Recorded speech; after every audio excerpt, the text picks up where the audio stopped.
పరిస్థితులన్నీ చూస్తే 75 నాటి పరిస్థితి ఇవాళ ముందుకు వస్తున్నది. ఒక ఫ్యాసిస్ట్ ధోరణులు ముందుకు వచ్చినాయి.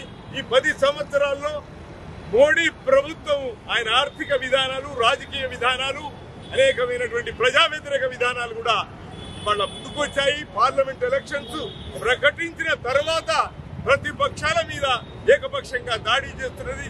మళ్ళీ వాళ్ళ అకౌంట్స్ అన్నింటిని కూడా ధ్వంసం చేసేటువంటి పద్ధతి అనేటువంటిది తీసుకురావడం ఇది సరికాదు. దీన్ని ఉపసంహరించుకోవాలి, వాళ్ళని వెంటనే విడుదల చేయాలి.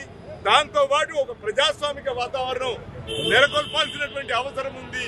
ఫ్రీ అండ్ ఫేర్ ఎలక్షన్స్ అనేటువంటివి రావాలనేది కోరుతూ మేము డిమాండ్ చేస్తున్నాం. देश की बचाओ, मोदी की हटाओ, देश की बचाओ, देश की बचाओ, मोदी की हटाओ, देश की बचाओ, मोदी की हटाओ, मोदी की हटाओ, देश की बचाओ।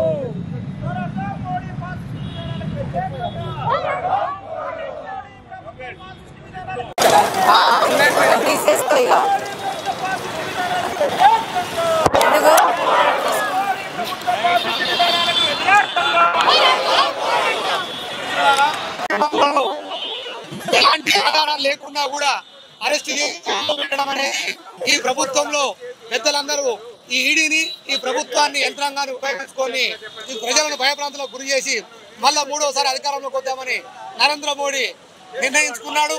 కాబట్టి 3వసారికి నరేంద్ర మోడీ అధికారంలోకి వస్తే భారతదేశం మొత్తం హిందుత్వ దేశంగా మారి పౌరుల హక్కులు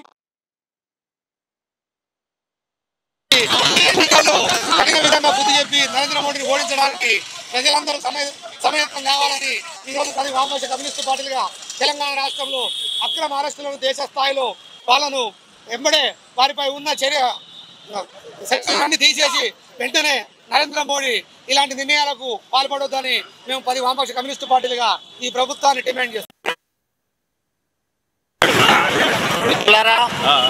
ఈ రోజున ఈ ఎక్స్ రోడ్లో కేంద్ర ప్రభుత్వానికి వ్యతిరేకంగా, కేంద్ర ప్రభుత్వం యొక్క విధానాలకు వ్యతిరేకంగా, ముఖ్యంగా ఇటీవల కాలంలో ప్రతిపక్ష పార్టీల మీద దాడులు, దౌర్జన్యాలు చేయడం, అక్రమ అరెస్టులకు పాల్పడడం అనేది ద్వారా మోడీ ప్రభుత్వం చేస్తున్నటువంటిది.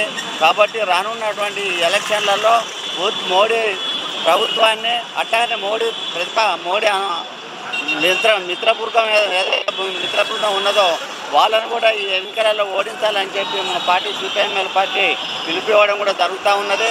అందుకనే ఇవాళ ఉన్నటువంటి పరిస్థితులు ఇవాళ రేపు కనుక మళ్ళీ ఇదే మోడీ ప్రభుత్వానికి అధికారానికి వచ్చినట్లయితే ఇంకెన్ని ప్రమాదాలు తలపెట్టే ప్రమాదం ఉంటుంది. కాబట్టి ఇవాళ మోడీ నిరంకుశత్వాన్ని, ఫ్యాసిస్ట్ పోకడలను వ్యతిరేకిస్తూ ఇక్కడ 10 పార్టీల ఆధ్వర్యంలో నిరసన కార్యక్రమం తెలియజేయడం జరుగుతూ ఉంది.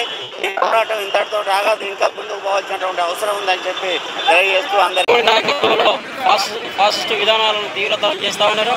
ఈ భారతదేశంలో అప్రకటిత ఎమర్జెన్సీని ఈ నరేంద్ర మోడీ ప్రభుత్వం అమలు చేస్తూ ఉంది.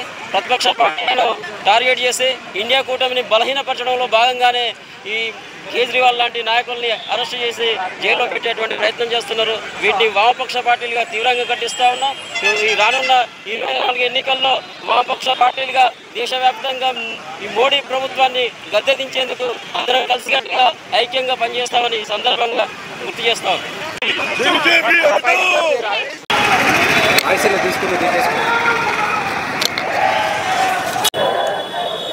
కేంద్రంలో బీజేపీ గవర్నమెంట్, మోడీ సర్కారు తనను వ్యతిరేకించిన వాళ్లను, తమను విమర్శించిన వాళ్లను కక్షగట్టి జైలుకు పంపేటువంటి ప్రయత్నం చేస్తున్నారు. ఈడీని, సిబిఐని, ఐటీ అధికారులను ప్రయోగించి అక్రమ కేసులు బనాయించి జైలుకు పంపుతున్నారు. లొంగిన వాళ్లకు, జీ హుజూర్ అన్న వాళ్లకు ఎన్ని తప్పులు చేసినా బీజేపీ కండువా కప్పి మాఫీ చేస్తున్న పరిస్థితి చూస్తున్నాం మనం. అందులో భాగంగానే ఇప్పటికే 2 ముఖ్యమంత్రులను జైల్లో పెట్టారు, సొరేన్ని పెట్టారు. అట్లనే ఆప్ నాయకుడు ఢిల్లీ ముఖ్యమంత్రి అరవింద్ కేజ్రీవాల్ని జైల్లో పెట్టారు. ఇలా తప్పుడు కేసులు బనాయించి ప్రతిపక్షాల మీద కక్ష సాధింపు చర్యలు చేస్తున్నారు. మరొక వైపు ఎన్నికలు దగ్గరపడ్డ సమయంలో ప్రధాన ప్రతిపక్ష పార్టీగా ఉన్న కాంగ్రెస్ అకౌంట్లను సీజ్ చేశారు. అంటే బీజేపీని ఎవరు వ్యతిరేకించినా రానున్న ఎన్నికల్లో స్వేచ్ఛగా పనిచేయనివారన్నమాట. బీజేపీని వ్యతిరేకించే వాళ్ళు ఎవరైనా అయితే జైలుకు పంపుతారు, లేకపోతే ఏ విధమైన వనరులు లేకుండా చక్రబంధనం చేస్తారు.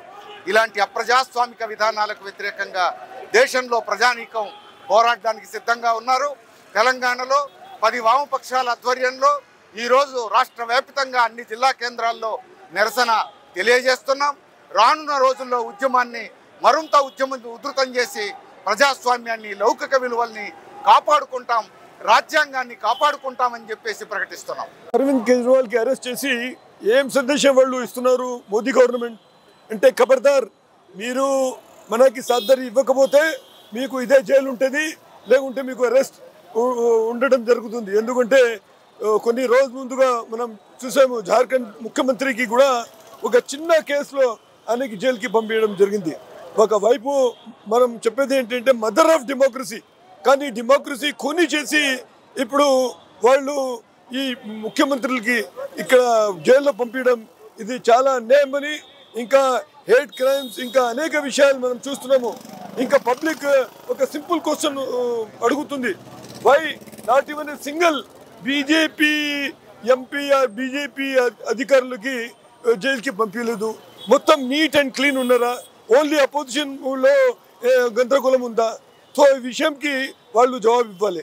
సో మొత్తం డెమోక్రసీ ఖూనీ చేసి వాళ్ళు మొత్తం గందరగోళం స్థితి తీసుకొని వస్తారు. అది కూడా ఎలక్షన్ ముందుగా ఇది చేయడం అంటే చాలా అన్యాయము.